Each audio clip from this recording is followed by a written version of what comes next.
guys want to put him? Let's get him on the opposite side of this truck. Let's go on your side. Cody? Let's go on the I can't opposite tell. side. Sir, let's walk over here. Why is that? That's messed up. Let's walk over here. Sure. That's what I'm saying. Let's get him on the opposite side of this truck. These outrageous police encounters led to their downfall, as each of these tyrants were held accountable in court and taken to task. Today we're showcasing some of the most shocking police encounters ever captured on Bodycam. Snap up on the front. Towards the phone. Hold it. Hold it. Check going front.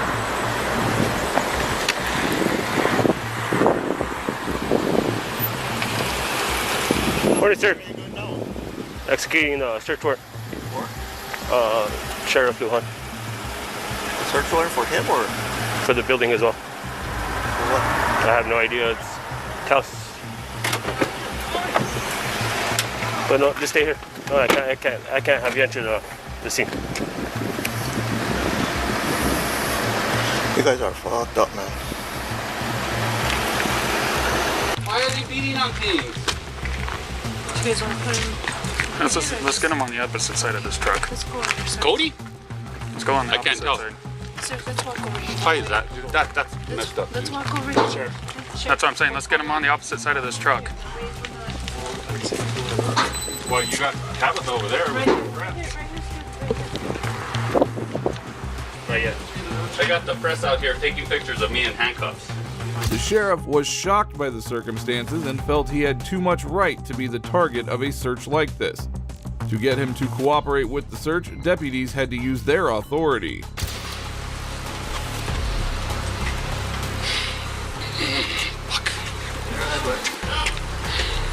Push him around into the doorway. Yeah, push him around into the doorway. At least to the doorway. Just right here. Don't go Aye. This is ridiculous.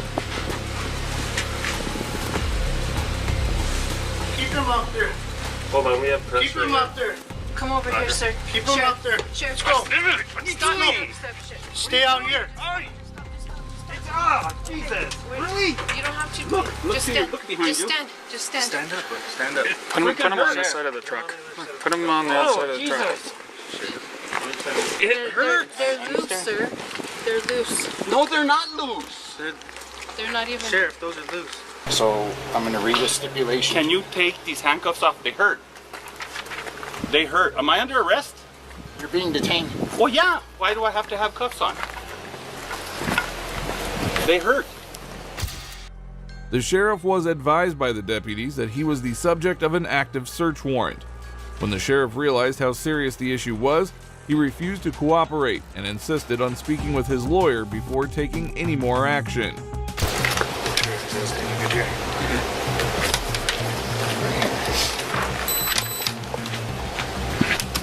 25, 21 units, make sure you guys stay running hot.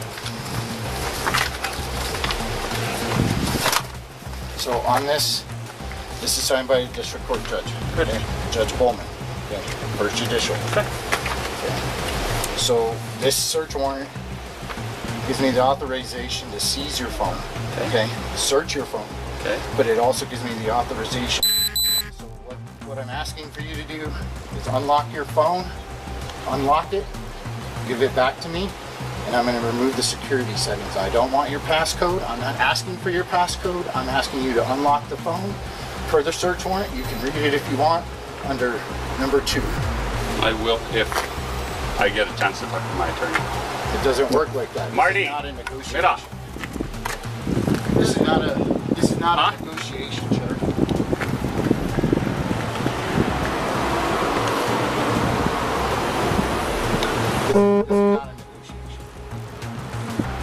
Given how many warrants he probably handled in his career, it is astonishing that a sheriff would not know how a warrant works.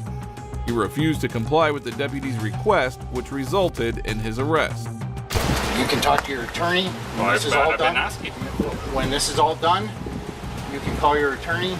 But right now, we're trying to get you to comply with the warrant. The warrant stipulates exactly what we want. You give us that, we'll get the phone, we're out of here. That's it.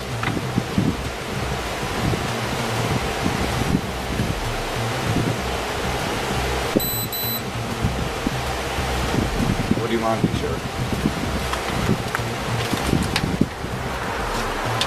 Right now, I am under arrest. You're Because detained. I am under arrest. I am in handcuffs. I'm not free to leave. I'm not free to leave? Am I free to leave? No. Then, if I'm under arrest, I have a right to an attorney, correct? You do. Okay. And I'm not questioning you. I'm invoking my telling- right to I'm an attorney telling- right now. Okay. Do you understand that? So take him in. Book me for Book him for obstruction. Obstruction. Book it. I'm not obstructing. Take him over here to our unit. Take him over here to our unit. Over here, Sheriff. Over here. Sheriff. Just They're gonna book me. really Look at this shit. Look. stop. Just walk. Just walk. What are you doing? The sheriff faced public humiliation right outside of his own office. Instead of giving up his phone to the officers, he chose to be handcuffed. I'm telling you what the warrant stipulates. I understand that. And I told you what the warrant stipulates. You have every opportunity to cooperate. If you want to cooperate, you're going to jail. Have a seat, sir. Alright, good. Why's already You've been Take the whole searched, thing really? off. No, I haven't been searched. Just take step me out so we here. can do it. I just want to make sure you don't have any knives. I don't have any knives. I don't have any weapons.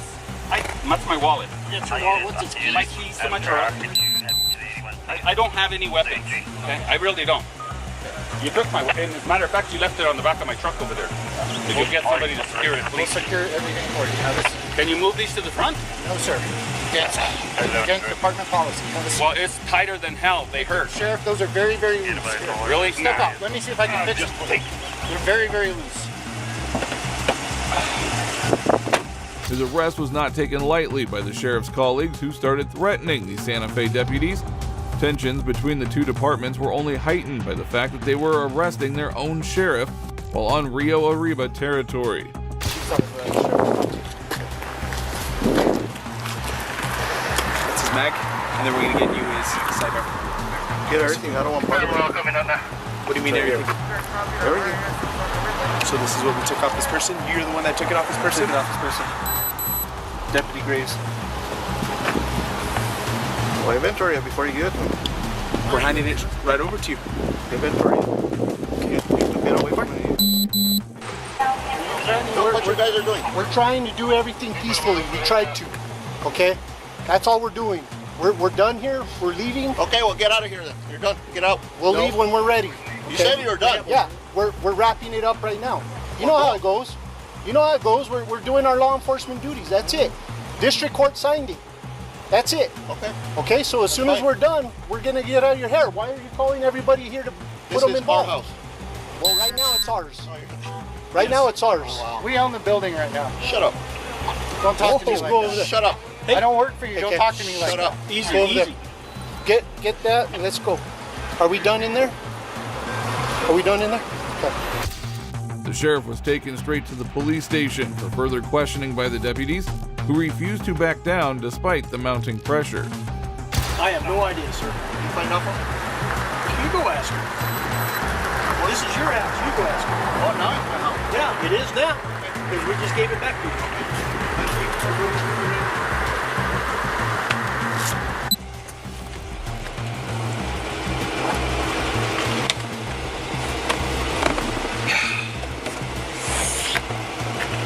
Ah, these things hurt. God.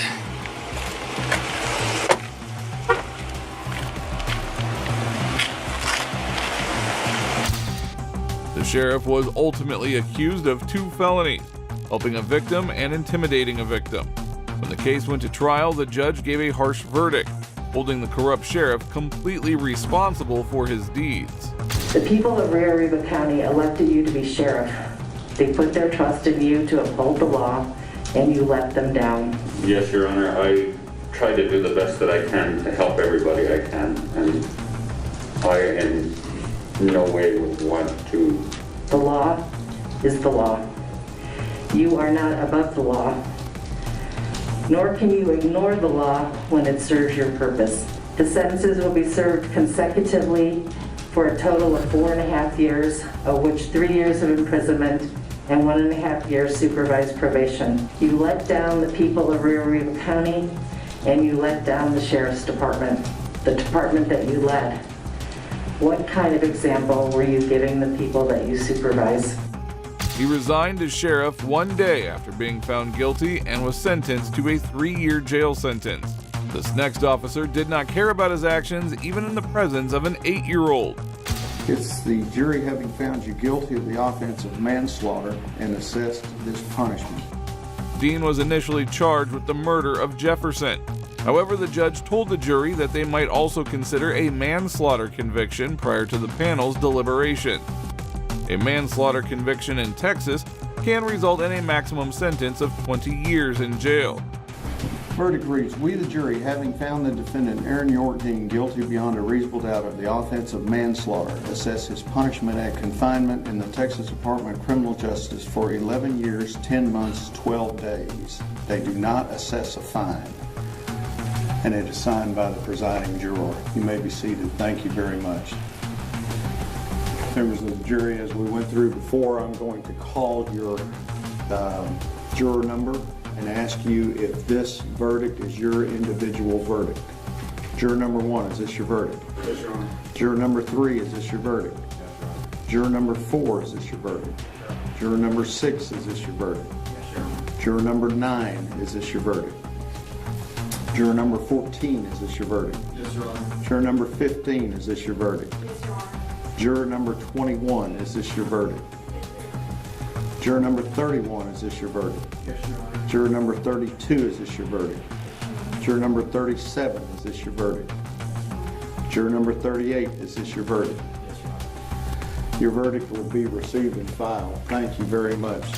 The main question at trial was whether Dean knew Jefferson was carrying a weapon. In his testimony, Dean claimed to have seen her weapon, but the prosecution said that the evidence did not support this claim. It's the jury having found you guilty of the offense of manslaughter and assessed this punishment. It's the order of the court you be remanded to the custody of the sheriff, be delivered to the director of the Texas Department of Criminal Justice to serve your sentence as required by law. You will receive credit for all the time that you have served in custody on this case from the date of your original arrest up until today, which would be the date of sentence. You have the right to appeal the jury's decision. You do so by giving written notice of appeal to the Second Court of Appeals here in Fort Worth within 30 days. If you are indigent and cannot afford a lawyer, I would conduct an indigency hearing to determine if you are indigent. And if you are indigent, I would appoint a lawyer to represent you on appeal and provide you a record of this appeal of this trial at no cost. Mr. Gill, Mr. Brissett, if y'all will remain on this case pending his decision whether he wishes to appeal, and if you'll furnish the information for the trial court certification of appeal before you leave here today, I would appreciate it. Is there an allocution? Yes. You may be seated. Thank you very much.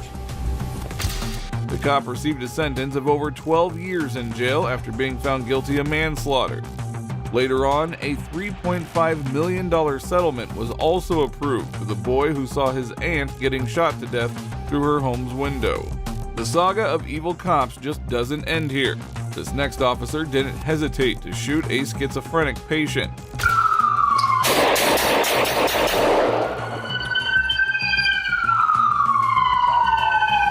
On January 15th, 2020, employees at an AT&T shop on Main Avenue reported a client yelling at workers and brandishing a knife, prompting Norwalk police to come to the scene.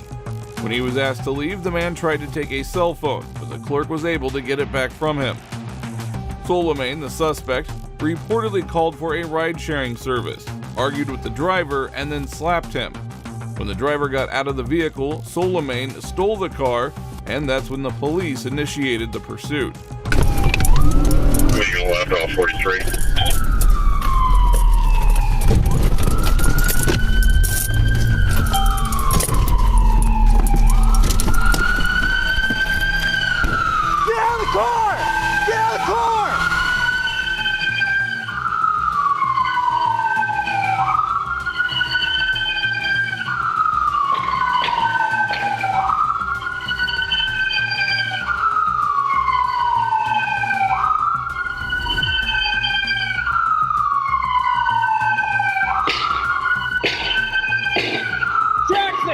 to taser!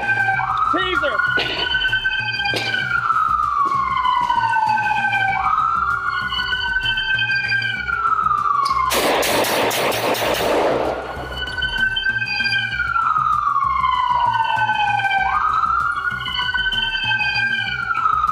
He's got a knife! Drop the knife! Drop the knife! Suleiman was chased by state police on I-95 North from Norwalk into West Haven, where he collided with multiple cars and police cruisers. When he pulled onto the exit 43 ramp and stopped under the Campbell Avenue Bridge, the chase came to an end.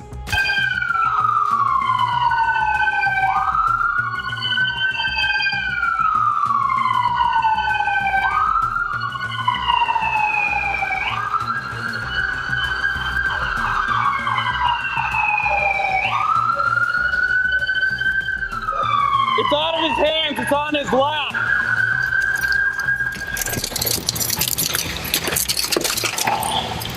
I got the knife.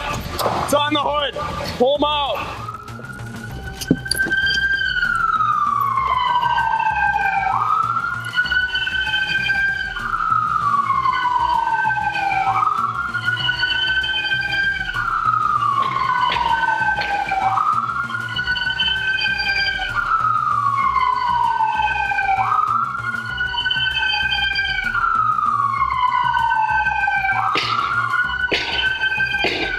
Jackson, go to taser! Taser!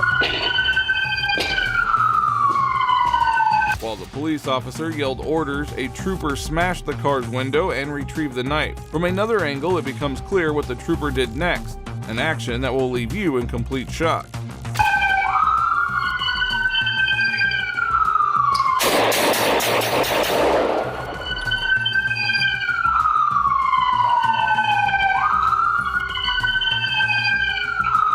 He's got a knife! Drop the knife! Drop the knife!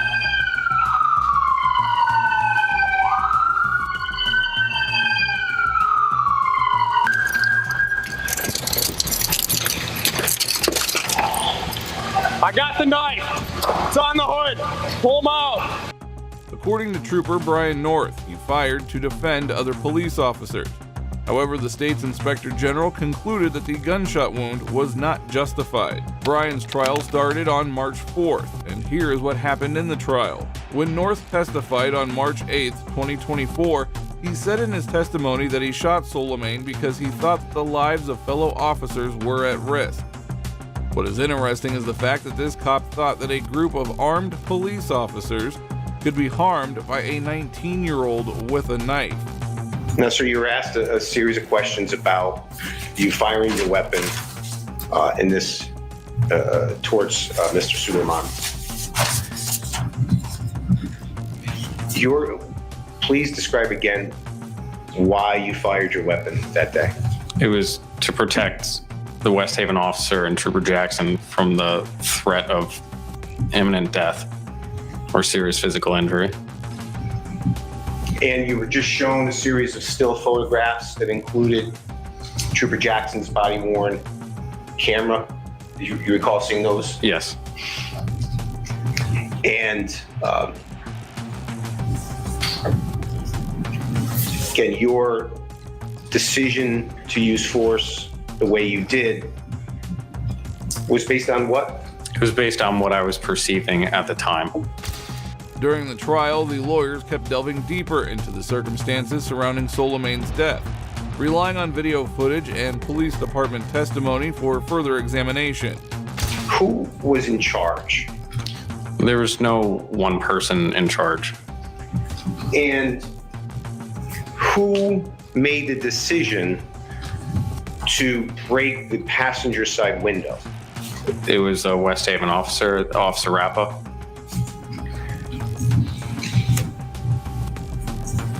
Did that decision change the overall situation? Yes, once the glass of the window was broken, Mr. Suleiman, it startled him, and he rapidly escalated it. Prior to the breaking of that window, what was Mr. Suleiman's state? He appeared to be unconscious and unresponsive.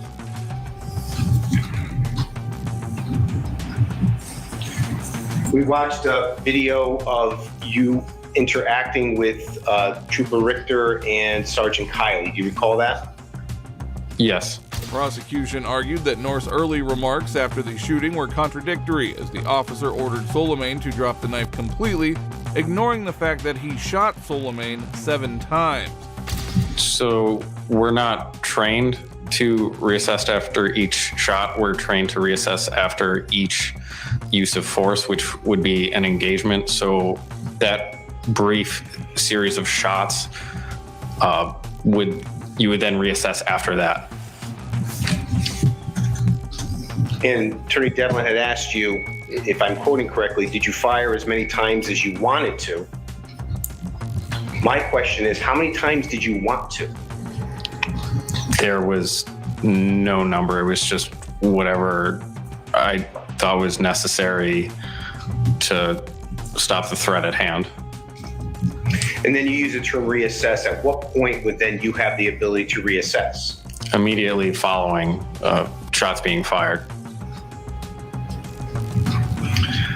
You were asked questions about the fact that you shot through glass, correct? Correct. What impact does firing a weapon when shot through glass have on the shot? Objection. No foundation. The cop clearly replied that he isn't trained to assess the situation after shooting. He also explained that his response was influenced by the information given to them that Soleiman was armed and involved in a carjacking. That if that West Haven officer was not going through that window, but was standing outside as is shown in the video, it would not be objectively reasonable to shoot that gun at Soleiman, right? Objection, Your Honor. That's speculation. He's asking, he had him read the state police criteria there, and I'm asking him if no one's going into that car, it's objectively unreasonable to shoot the driver. Can we just do it one step at a time? Sure. When the officer asked him if using the gun was an objectively reasonable response given the situation, the officer remained silent. He was unable to defend the use of deadly force above de-escalation. Is he guilty or not guilty of the lesser included offense of criminally negligent homicide in violation of Connecticut General Statutes 53A, 55, with which he stands charged? Not guilty. Does the court accept this verdict? Yes. The jury may be seated. Ladies and gentlemen of the jury, please listen to your verdict as it is accepted in order recorded by the court.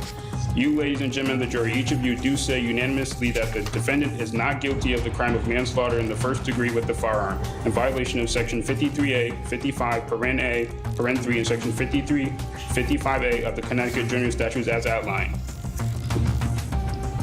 You, ladies and gentlemen of the jury, each of you do say unanimously that the defendant is not guilty of the crime of the lesser included offense of manslaughter in the second degree with the firearm in violation of Connecticut General Statutes 53A, 56, paren A, paren 1, and Section 53A, 56A of the Connecticut General Statutes as outlined. You, ladies and gentlemen of the jury, each of you do say unanimously that the defendant is not guilty of the lesser included offense of criminally negligent homicide in violation of Section 53A, 55 of the Connecticut General Statutes as outlined. The Milford jury found Trooper Brian North not guilty on all counts by a Milford jury, in spite of a strong popular disapproval and conviction that he was guilty. Following 2 weeks of testimony and several days of discussion, the jury gave a verdict that ended the trial. Now, while this cop was let go easily, this next judge did something completely unexpected in the courtroom.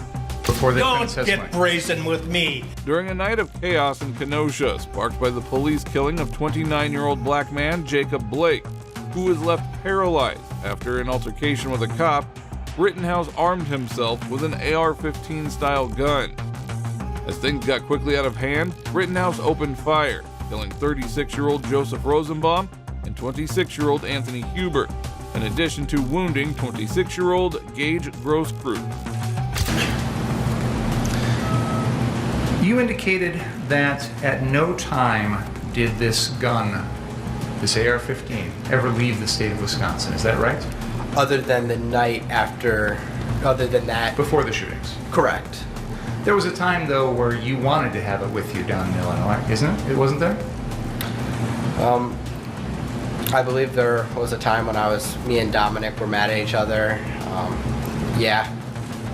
You were mad at Dominic? Me and Dominic were mad over something. And you wanted to have the gun with you down there? I think I said something along those lines. You'd agree with me that...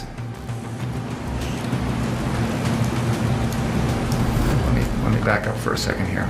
You have testified to this jury that you used deadly force against Joseph Rosenbaum, Anthony Huber, the man who attempted to kick you in the face, and Gage Grosskreutz on the night of August 25th, correct? Yes. And you did that because you felt that your life was in danger from those 4 people, correct? Yes. And you are telling this jury that it was, in your mind, justified to use deadly force to protect your own life, correct? Yes.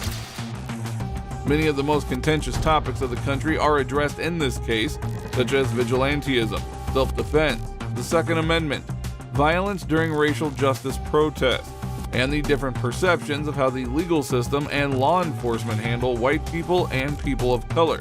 You'd agree with me that you were not allowed to use deadly force to protect that CarSource building, correct? Well, I wasn't using deadly force to protect the property. I used deadly force to protect myself, so... Please listen to my question and answer my question if you can. You'd agree with me that you were not allowed to use deadly force to protect that CarSource building, correct? Yes. You'd agree with me that you were not allowed to use deadly force to stop someone from smashing the windows of an unoccupied parked car, correct? I don't think you could use deadly force for that. You'd agree with me that you can't use deadly force to stop someone from lighting a metal dumpster on fire, correct? Correct. You'd agree with me that you can't use deadly force to stop someone from tipping over. Correct. You'd agree you can't use deadly force to stop someone from lighting a flatbed trailer on fire, correct? Correct. You'd agree with me that you can't use deadly force to stop someone who is about to start an unoccupied car on fire, correct? Prosecutor Thomas Binger was accused by lead defense lawyer Mark Richards of disobeying earlier decisions and trying to provoke a mistrial. However, tensions in the courtroom increased as Binger replied and prompted an unexpected response from the judge. Mr. Richards? Your Honor, Mr. Binger is either forgetting court's rulings or attempting to provoke a mistrial in this matter. He knows he can't go into this, and he's asking the questions. I asked the court to strongly admonish him, and the next time it happens, I'll be asking for a mistrial with prejudice. He's an experienced... First of all, Your Honor, this was the subject of a motion. I'm well aware of that, and the court left the door open. For me, not for you. My understanding of you should have come and asked for reconsideration. You did on the one motion, and in fact, I granted your motion for reconsideration. That was not our motion. Excuse me. I did. I granted. We did not move that to was reconsider. Their motion. We have not filed any motions to reconsider in this case. That was their motion for reconsideration, which I denied. But I said I denied it, or I indicated a bias towards denial is what I did. When Prosecutor Thomas Binger implied the court had allowed for specific lines of interrogation, including those he pursued with the defender, the judge dismissed the jury and became enraged. Why would you think that made it okay for you, without any advance notice, to bring this matter before the jury? I was astonished when you began your examination by commenting on the defendant's post-arrest silence. That's basic law. It's been basic law in this country for 40 years, 50 years. I have no idea why you would do something like that. And it gives, I'll leave it at that. So I don't know what you're up to. May I respond? Yes. We filed another acts motion on this exact issue because, in my mind, and I argued this, it is identical to what was going on the night of August 25th, in the sense that the defendant was using this exact same weapon. He was using it in a manner to try and protect property. No, he wasn't. Your Honor, with all due respect, I'm not going to rehash the motion. Yeah, that's absolutely untrue. No. Your argument's of record. My comments are of record, and why I ruled as I did is of record. There's nothing that I heard in this trial to suggest anything's changed, even if you're correct in your assumption that you know more than I did at the time. What came next was extensive verbal attacks aimed directly at the prosecutor. According to the report, the prosecutor's strategies in the past have contributed to worsening these serious issues in high-profile cases. may I finish, please? I'd like to have a chance to make a record if I could, without being interrupted, if that's okay. He has mentioned that he's acknowledged that he's used this gun to protect property. He's also just acknowledged that he knows he can't do that. I am attempting to impeach him now with the prior August 10th incident, 15 days prior, involving the same gun, where he is threatening to use that gun to protect property. It goes... He had the gun with him. Your Honor, he is saying he wished he did so he could shoot people. You know, there's a lot of difference between commenting about something when you haven't got a gun and threatening someone when you do. You know, it's interesting, Your Honor, because the entire defense theory in this case is Joseph Rosenbaum, who was unarmed. I want you to tell me what the defense theory of the case is. I want... May I respond to what you just said, Your Honor? I'd like to respond to what you just said. I apologize, Madam Court Reporter, but I'd like to try and make a record without anyone interrupting me, if that's okay. Binger, however, kept his cool and claimed that he had filed an other acts petition to provide evidence indicating that Rittenhouse said that he wanted to use his weapon to protect property rather than people. I've admitted that kind of evidence in other trials when it's been appropriate. I didn't admit it in this case because, to me, what I've heard in this trial, and by the way, Mr. Richards absolutely correctly points out that just hours ago, I said I had heard nothing in this trial to change any of my rulings. So why? Testimony, Your Honor. Pardon me? That was before the defense testimony. Don't get brazen with me. You knew very well. You know very well that an attorney can't go into these types of areas when the judge has already ruled without asking outside the presence of the jury to do so. So don't give me that. That's number one. Number two, this is propensity evidence. I said at the time that I made my ruling, and I'll repeat again now for you, I see no similarity between talking about wishing you had your AR gun, which you don't have, so that you could fire rounds at these thought to be shoplifters, and the incidents in these cases, which are not, there's nothing in your case that suggests the defendant was lying in wait to shoot at somebody. Judge Schroeder lost his cool with the prosecutor, but in doing so, he mischaracterized the case and was not corrected. The prosecution said that Rittenhouse was the one who started the altercation and provoked the people he shot. When you were I said you were over the line and close to or over the line on commenting on the defendant's pretrial silence, which is a well-known rule. I'm astonished that would have been an issue. So I don't want to have another issue as long as this case continues. Is that clear? It is. Thank you. While this was bizarre, this next insane moment caught on Bodycam will leave you shocked. Who are you? Is that your dad? What happened? What happened? This is the moment police officers realize they have come across a family massacre. Today we'll be going through some of the most shocking police encounters with killers. Make sure to stick around till the end, as the cases even left me shocked while editing. On June 15th, 2022, police officers responded to a shocking call from 20-year-old Alex Jackson claiming that an intruder had just shot his entire family. Inside the home, officers found a horrific scene. But it did show the far dead. Police department! Where are you at? What's that? We got contact with one subject in the house and talking to him. Alright, wait. Okay. You down here by yourself? There's a subject down. Is she okay?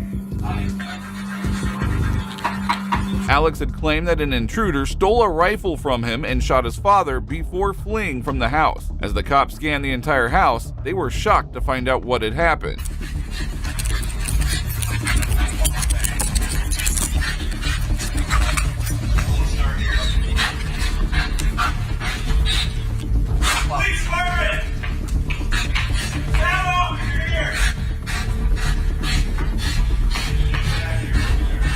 Sarge.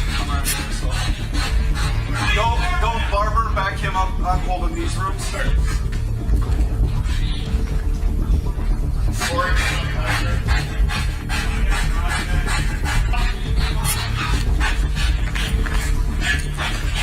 Is that gonna be the white? Yep.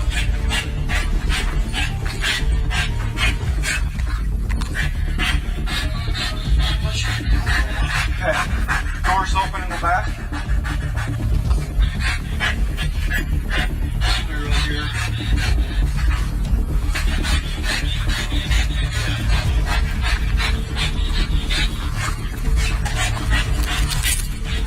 Okay, so hey, we got him. Is anybody down tending to him? He's over by Dad now in the firearm. The cops found the bodies of Alex's father, mother, and sister, all of whom had been shot in the head and were killed. Surprisingly, Alex was the only one shot in the foot, and the officers quickly took him to the hospital.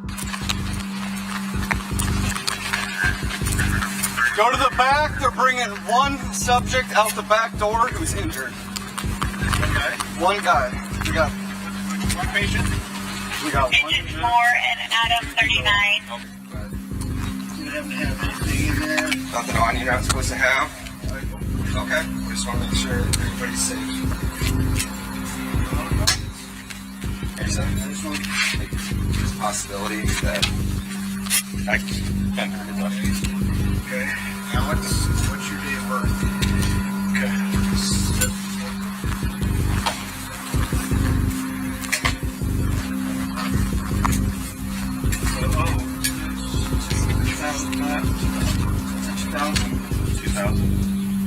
Okay. Make you 20 even? 20, right? So yeah. The violent crime was too brutal for the officers to even look at. However, what followed next made the situation even more awful. Everyone in that house was shot in the head. Except for you, you got this superficial, tiny little wound in your foot. Oh, it makes no sense at all. Do you think it'll look better when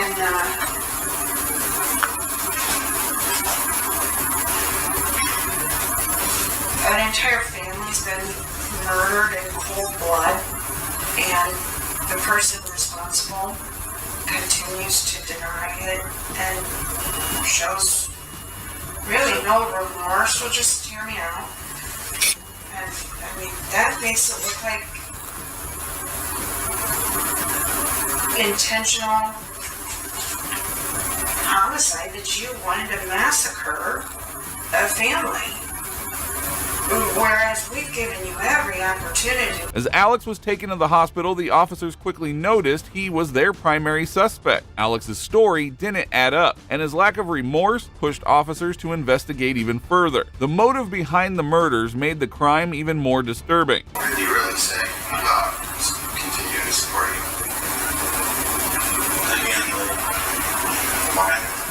Of course, if I got the job. So you can continue to stay as long as you can get a job. But if you didn't, then what? You might he's gonna kick you out. An interrogation that lasted for hours in the hospital concluded that Alex had murdered his entire family because they were pressuring him to find a job. Turns out finding a job is more difficult for this psycho than killing his entire family. Using your phone at 6 a.m. to get on social media. Maybe me, I don't know. I don't remember. How could you use it at 6 if you were asleep till 8? You see what we're saying, Alex? It's time. Alex. Time to just. That's not the point. You know why we think you did it. Okay, we've explained it to you like 10 times here and earlier today.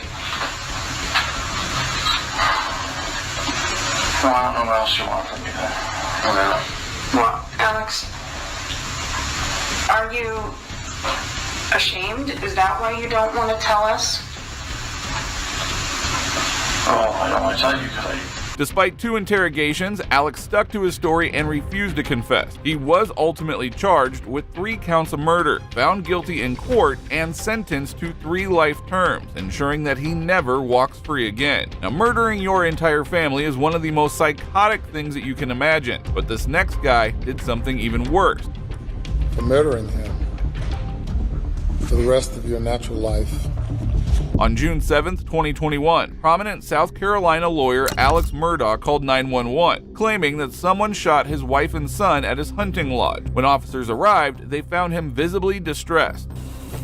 Sir, I want to let you know, because of the scene, I did go get a gun and bring it down here. It's in your vehicle? Do you have any guns on you at all? No, sir. It's leaning up against the side of my car. Okay. You're fine, man. You're fine. Turn around for me. I don't have any guns. Okay. Yes, sir. I see that. Okay.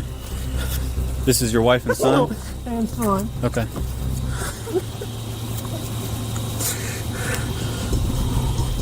It's bad. It's bad. Check the pulses. Yes, sir. This is a long story. My son was in a boat wreck a few months back. He's been getting threats. Most of it's been benign stuff we didn't take serious. Okay. You know, he's been getting like punched. I know that's somebody. I know that's what it is. Alex claimed that he was with his mother, who has Alzheimer's, during the time of the killing, but the officer could tell that there was something suspicious about this all. Okay. When did you get home? Right when you called, or did you go to the house first? Where is the house? I came to the house first. My mom has late stages Alzheimer's, and my dad is in the hospital. Okay. I left. I don't know what time. I can go back on my phone and tell you the exact times. Did you check? Okay. Did I check what? Did you check them? We got medical guys that are that's what they're gonna do. Okay. What are they doing? Can they hurry? They are. Yes, sir. That gentleman that was out here already, he's one of the battalion chiefs. Okay.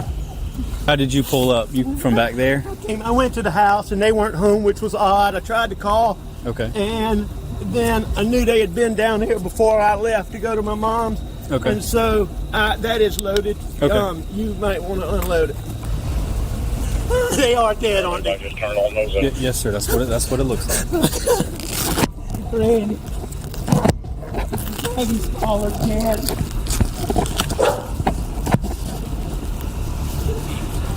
Where are you now? He continued to cry and was in a pretty bad state throughout, showing plenty of remorse. But it was all an act, a calculated bluff to deceive the cops. When was the last time you were here with them? Or talked to them or anything like that?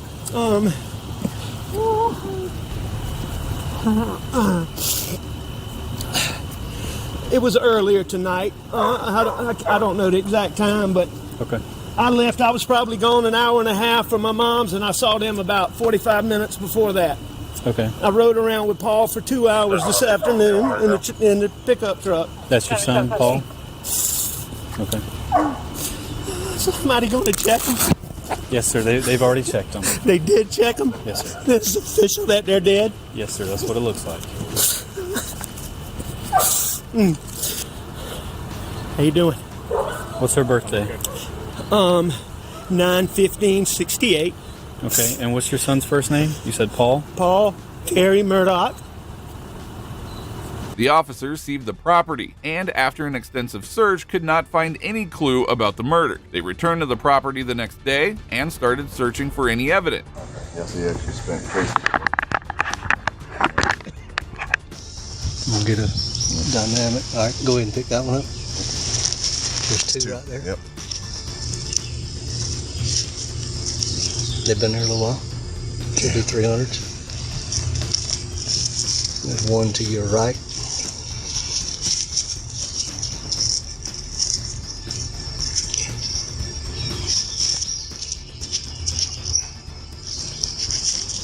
Yeah, 300. Yep. Yeah. And it was, I think there's 5 total I saw.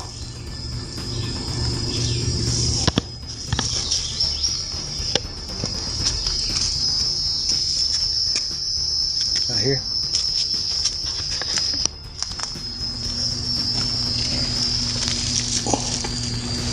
The cops got their hands on some crucial evidence, shell casing, which would eventually match one of the rifles that Alex owned. This would eventually lead to the ultimate downfall of this psycho. That's sweating. Oh, no. And 5.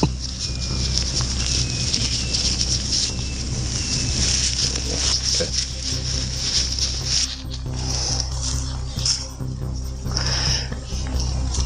22 long rifle.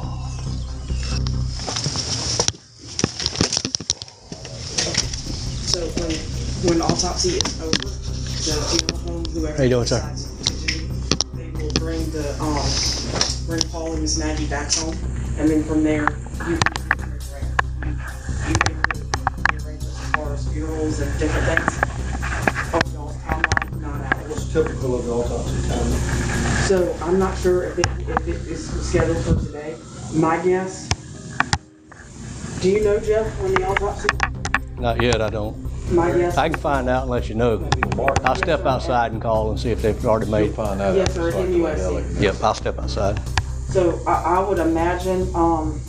About a half hour ago, they had not started it yet, is what Rich Harvey. Immediately, the officers had Alex as their prime suspect. Moreover, forensic tests on his shirt from that night revealed traces of gunpowder, further implicating him. Eventually, he was charged with 2 counts of murder, and after a lengthy trial, his verdict was read.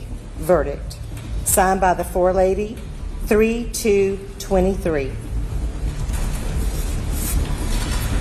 Docket number 2022-GS-15-00593, the State of South Carolina, County of Colleton, in the Court of General Sessions, the July term of 2022. The State versus Richard Alexander Murdoch, defendant. Indictment for murder, SC Code 16-3-0010, CDR Code 0116. Verdict, guilty. Signed by the forelady. Date 3/2/23. The disgraced lawyer was found guilty on all charges and shockingly had no remorse on his face for what he had done. Ultimately, he was called in for the sentencing. Murdaugh was eventually sentenced to 2 consecutive life sentences without the possibility of parole. Now, this father did the unthinkable, but shockingly, he wasn't the last person to do an egregious act like this. Stand up! Stand up! On June 15, 2023, deputies were dispatched to a residence after a mother made a disturbing call claiming that her husband had shot their son. As the officers approached the scene, they were about to get to the worst sight of their lives. You got him on the porch. We've asked, that's the last place we've been told. You show me your hands now! Stand up and walk towards us! Stand up now! Walk towards us! Stand up with your hands up! We got a visual in the mail. Hey. I know, but we can't. If people need first aid and he's not complying, and you know he's a shooter, shoot him. We gotta find cover first. We ain't no good if we ain't safe ourselves.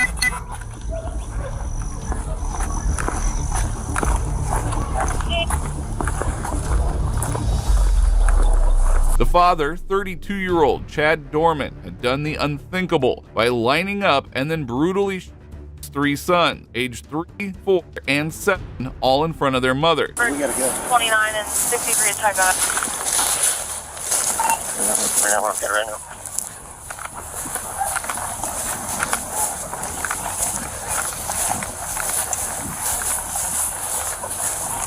Show us your fucking hands now!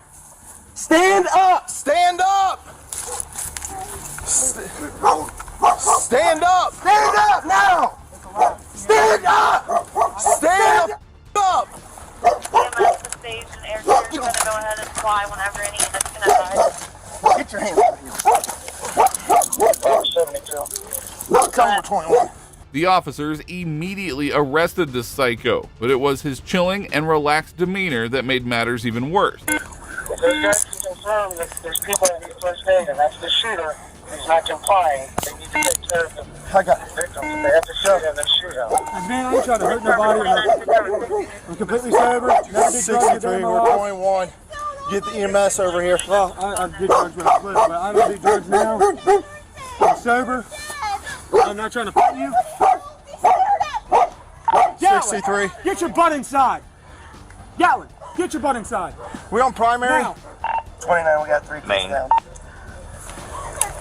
Hey, kids down 63. 63, we're 21. Have EMS respond over here. You're clear, they're being advised. Robert 34, just started mass custody response.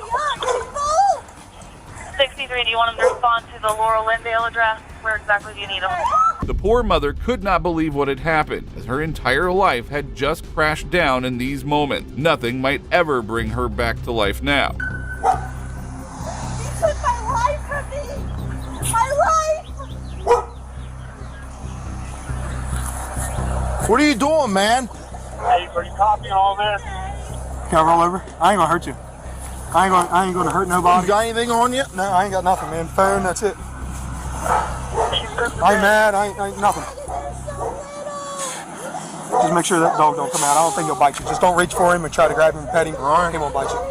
What's going on, man? Nothing. Can I stand up? It's kind of uncomfortable. I'm gonna get you here in a second. I ain't running away. You can do whatever you want with me.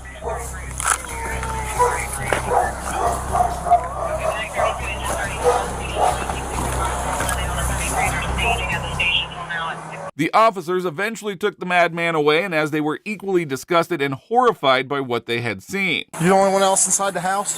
What? You the only one else inside the house? Yeah. Sit down right here. My daughter, she ran over to the fire department. Sit down. It's my stepdaughter. Put him in the cage. This is Will. There's also air current flying, so they need an LV and let it come in. Yes.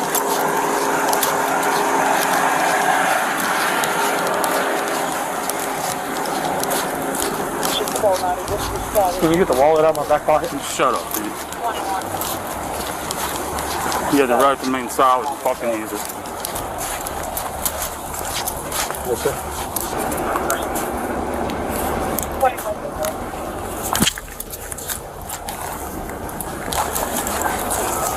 34. Hold on. Chad was charged with 9 counts of murder and was arrested. He was brought to the first hearing of his trial, shockingly showing some emotion. In an act of desperation to save her children, the mother at some point grabbed the gun. The father was able to flee into a field near the home. And again, we know from his admission, the father hunted that boy down, drug him back to the property, and executed him in front of witnesses. He's confessed to what I believe is the worst crime, at least I hope, that I'll see in my lifetime. I hope it's the worst fact pattern that ever comes before this court. One-time bond's going to be set in the amount of $20 million cash or surety. Anything else at this time, Mr. Guest? No, Judge. Mr. Count. Mr. Count, anything further? Nothing at this time. All right, thank you. Next, watch how these cops arrived seconds before disaster and caused a dangerous shootout. Oh my God. Oh shit! Push! Oh shit! Find the girl! Cops are often seen as the line between chaos and order. But what happens when they arrive in the nick of time, just seconds before it's too late? Today we'll be going through cases where officers defied the odds and prevented disaster. On February 13th, 2020, Abel Lopez and his wife SL engaged in a day-long argument about upsetting claims of inappropriate contact between Lopez and one of SL's younger daughters. Officers were then informed that SL was taken hostage at their home.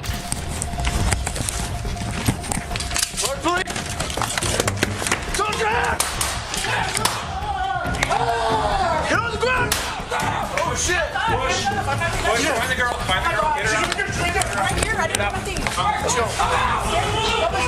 Shots fired! Shots fired! One down! Get her up! Get her up! Get her up! Come! Take her out! Take her out! Go! Out! Everybody out! Where's the rest of this? Legit. As soon as the cops entered the apartment, SL raised her hands and retreated into the kitchen. At the same time, Lopez withdrew a pistol from a black bag. Officers Beauford, Jones, and Rose all discharged their firearms in a confrontation that became more violent. Push. Find the girl. Get her out. Sparks, please come out!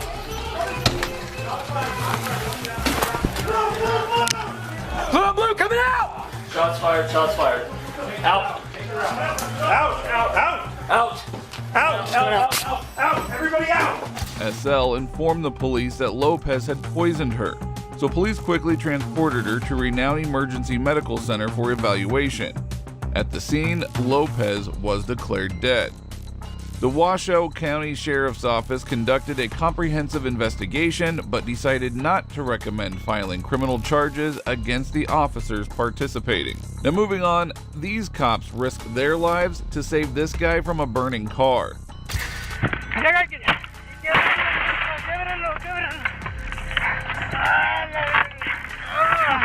Come on, man! Slide back in! Senior police officer Dan Whitney was met with a terrifying sight. An SUV, completely engulfed in flames, crashed into a large tree. The man was yelling for help from a small window. We got a bad wreck out here in front of my house on 29 North. This car gonna blow up, I believe, man. Sir, what's your actual address? 1290 North Bypass. Hurry, man, this car gonna blow up. Okay, I need your address. Can you tell me? 1290 North Bypass, to Highway 29. Highway 20. Where's the vehicle out exactly? Is it in the roadway? Hey, y'all need to get some light out here. This car on fire. Is there anybody inside the vehicle? Yes, I'm pretty sure it is. I ain't going to it. It's gonna blow up. God. Somebody in it, huh? Okay. We'll have officers on the way, okay? Man, come on, huh? We're gonna have officers with a fire engine on the way, okay? Hurry. God, this gonna blow up, man. Okay, thank you, sir. Damn. 5-2's on scene. Hurry. I've gotten entrapment. Yeah. Oh, listen. It's gonna blow up.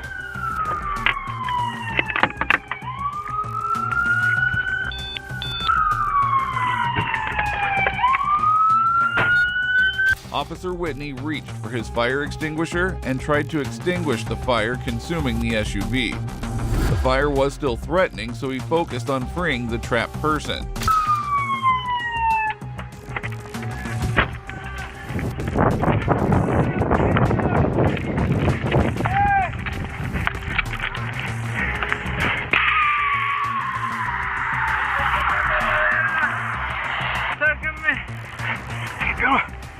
Get it, fly back in. Hey.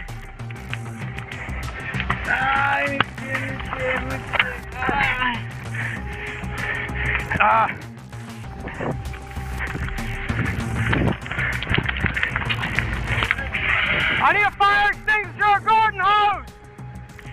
Get a garden hose.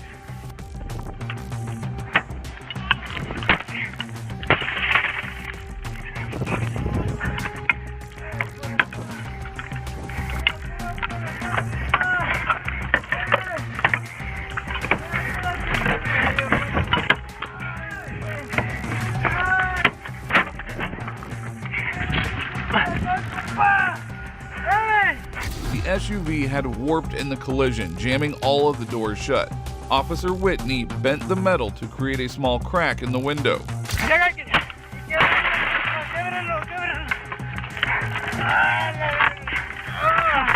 Come on, man!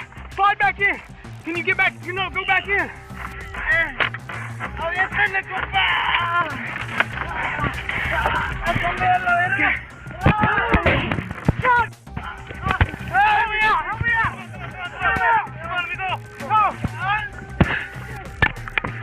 Get him up by the road!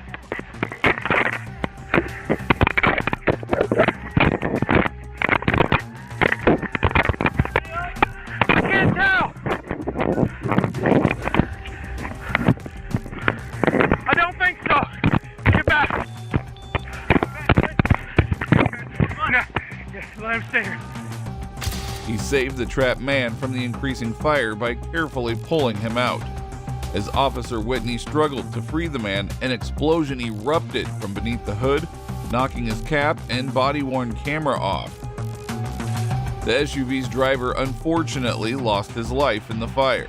It was only after the fire was controlled that the extent of the tragedy became clear. The passenger would have suffered the same horrifying end if Officer Whitney hadn't taken such brave action, as the back seat melted away in a matter of minutes. These cops did something heroic, but the next officers came home to a terrifying scene. Oh my God. A woman called 911 in a panic, reporting that a 3-year-old girl was unresponsive, had trouble breathing, and needed immediate medical attention. The police officers were dispatched immediately to the location.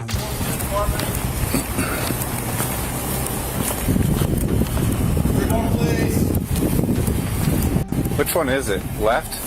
Isn't that the older lady? They always come out here and check. Fairborn Police.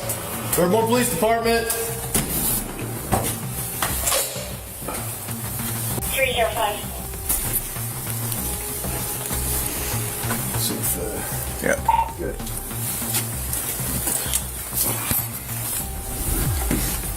Somebody called the number back. Older male answer phone is area is, and no one needs his phone. However, Oh my God. The police entered the house after announcing themselves and faced a chaotic scene. The house was a total mess, with objects all over the floor. The officers were alarmed to see the house's condition. Fairborn Police.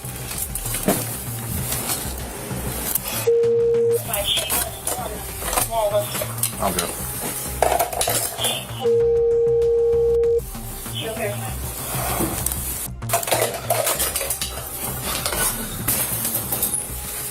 She's still breathing. Get a light.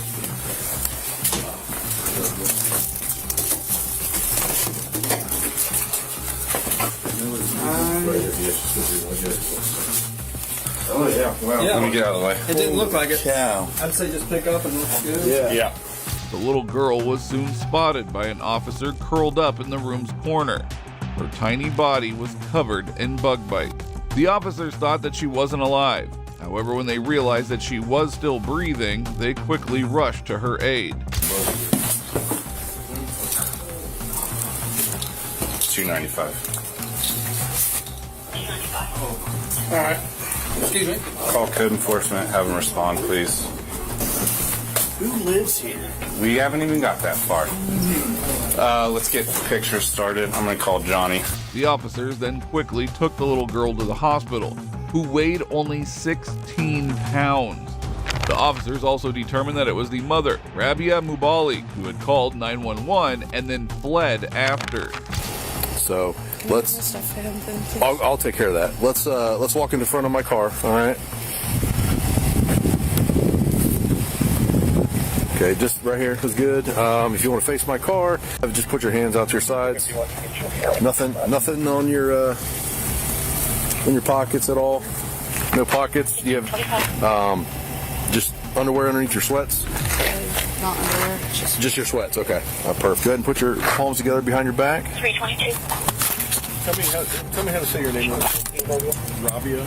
Okay, Rabia, my name is Ryan Whitaker. I'm a detective, and I am the detective that's going to be handling this case. Can you call me now? I'm sorry? You can call me now? I can't. It's going to be a little bit now. You're going to be taken to the Fairborn Police Department. There's some administrative things that we have to do there. Take a picture and some fingerprints, but I'm going to be down to talk to you soon, okay? All right. We'll work through it. So I can't give you an answer like that only because I don't know. Let's go around to the passenger side here. Just have a seat. What's this fellow's name back here? Travis, can you please tell him that stuff right there needs to go to my kid's dad? Okay. The one that was over here earlier. Just hang out right there, man. I'll be right with you. Hey, just give me a second. All right. Mubalik had first left after calling 911, but the officers persuaded her to return. Upon her arrival, she was taken into custody, handcuffed, and taken to the police station to be questioned further. Maybe you could cuff me in the front. I have spinal problems and this really hurts.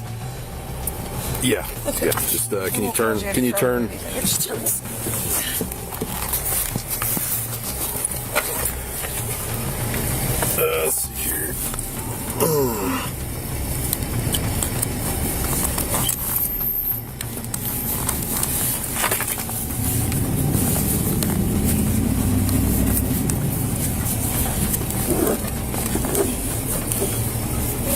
hang on a second. There we go. All right, just a second.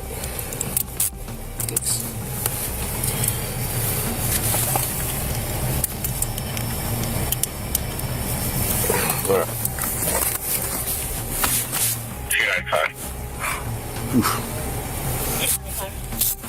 Do you know anything about her condition? If she's okay?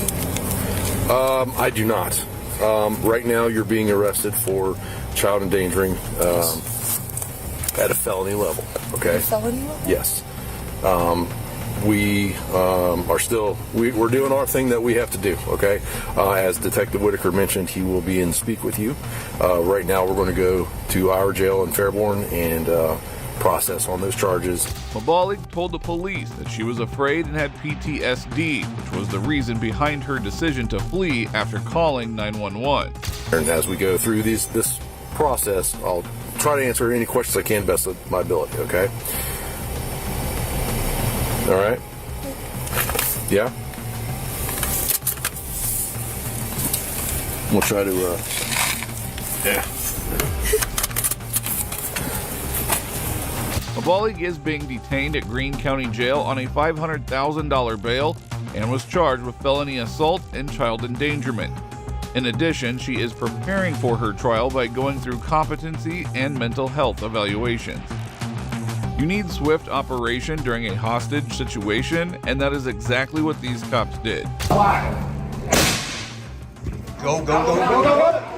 On February 6, 2024, the FBI and Lee County Sheriff's officers responded to reports of a bank robbery and hostage situation at a Fort Myers Bank of America. The 36-year-old suspect, Sterling Alavashe, claimed to have a bomb and was carrying a knife.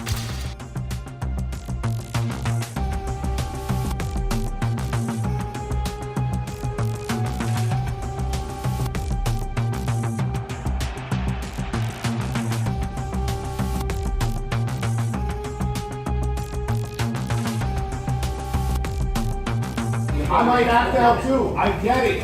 I can empathize with that situation. Believe me, I can. Okay? And I want to be able to help you with that. Right? As somebody else who has kids, I want to be able to help you with that. 100%. You heard? Come on, Alavachi. Right? Keep talking to me. Keep talking to me. Let me know what's going through your head right now. What concerns you have. I want to make sure you're the most relaxed. Go, go, go, go, go, go! Alavashe escalated the situation by putting a knife on one of the two hostages' throats as negotiations unfolded. In a split-second decision, a SWAT sniper fired a shot through a computer monitor. Go, go, go, go, go, go!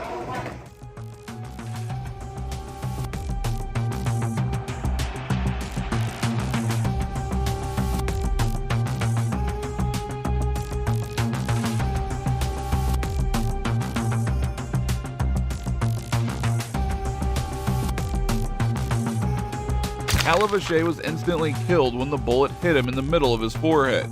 As he fell, the hostages escaped. Flashbangs were used as a distraction, which made it possible for the Special Operations Unit to quickly arrive, clear the area, and make sure that the hostages were safe.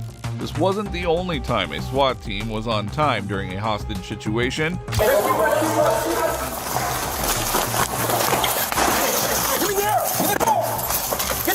On July 18, 2023, Seattle police were called to Lower Queen Anne to a report of a suspect who was barricaded. Officers arrived to find a 49-year-old man had entered a room, appeared to be carrying a knife, and made threats to hurt two ladies who were being detained against their will. Alright, so last team should be here very soon. Right now I still have eyes on you. You can see me, okay? So if anything changes, I'm staring directly at you, okay? Okay, and we're just waiting for them and then we'll get things rolling. But right now, just keep listening to them, talking to them, and just trying to obviously do what you do and de-escalate, and we'll work through it, okay? Okay, you're doing a great job, okay? All right, all right.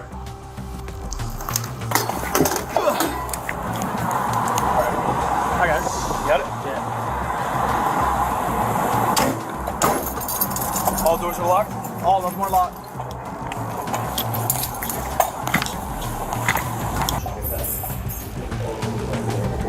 Oh, he just hands up.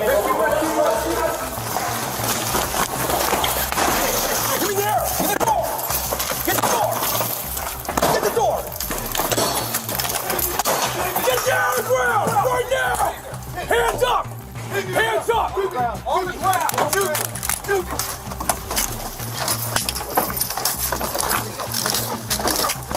On the ground! On the ground! Face down on the ground! Victims are out. Get time. Officers from the Seattle Police Department's hostage negotiation team and SWAT quickly arrived on the scene. They could enter the room and capture the suspect without any problems. Luckily, the experience did not harm any of the victims. Hold on. Slow it down. Hold on. Hold on. We're not going to shoot you. We're not going to shoot you. Calm down. Get that rifle up. Shoot me. Shoot me right now. We're not going to. Shoot me. Shoot me. I got this hand. I got his head. My man. If you keep doing that, shoot me. I'm okay here. Shoot me. We're going to slow it down, guys. Shoot me. Let's get him right now. Shoot me right now. No one's going to. Shoot me. Right now. No one's going to shoot you. Shoot me right now. No. Shoot me right now. You're doing fine, buddy. Yep. Just calm down. Shoot me right now. Just calm down. I gotta shoot me. Hey, you did a great job. I know that's not easy. You did great. Okay. We're here for you, all right now. So I'm gonna give you a few minutes though, and if you would like to talk to us, we're here, all right? Later on, a knife was found at the scene. The suspect was charged with illegal imprisonment and was sent to King County Jail. Next up, we have a police officer who did something heroic. Can you get up? Get up. Help me get him real quick. Come on. Come on out. Come on.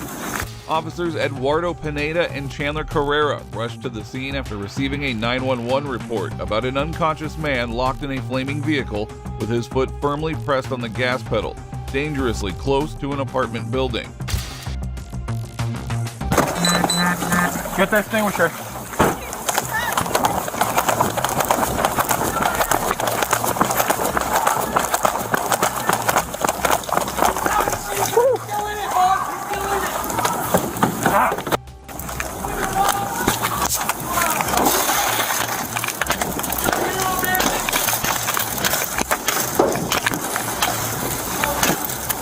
Hey, man. Woo. Come on. Hit it. Come on, man. Come on. Get out. Help me get him real quick. Come on out.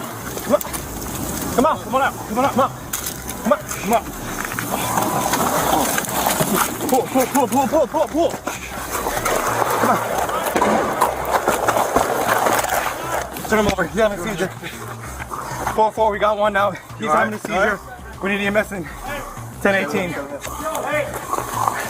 We're not gonna do anything with it. Hey, get everyone away from me. Hey, help me pull him over there. We'll get away from the fire. 1, 2, 3. Officer Pineda tried to wake the unconscious man as Officer Carrera used a fire extinguisher. And when that failed, the cops quickly tried to save his life by removing him from the truck.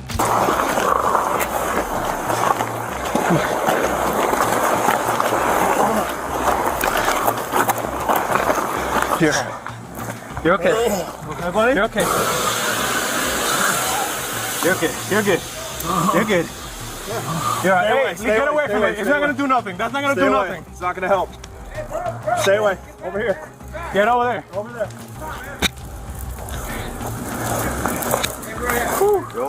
You're okay. 4-4, the vehicle's completely engulfed. Seconds after taking the man out of the truck burst into flames. The man was then provided health care by professionals. Now, you would have seen plenty of hostage situations, but none were as troubling as this one.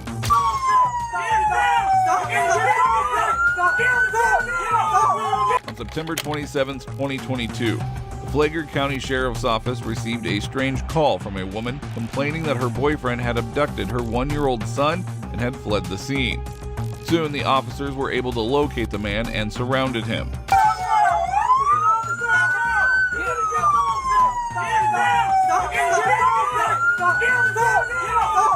Show me your f***ing hands, dude! Put the baby down! Put the kid down! The psycho boyfriend, later identified as Brandon Leoner, had the audacity to use the baby as a shield. However, the officers expertly managed to use a taser on the suspect without harming the poor baby.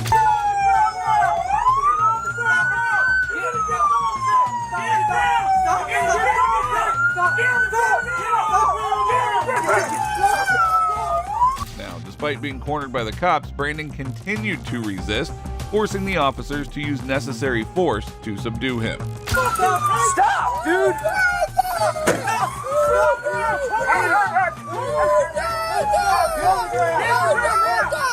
The K-9 eventually got to him and he was handcuffed.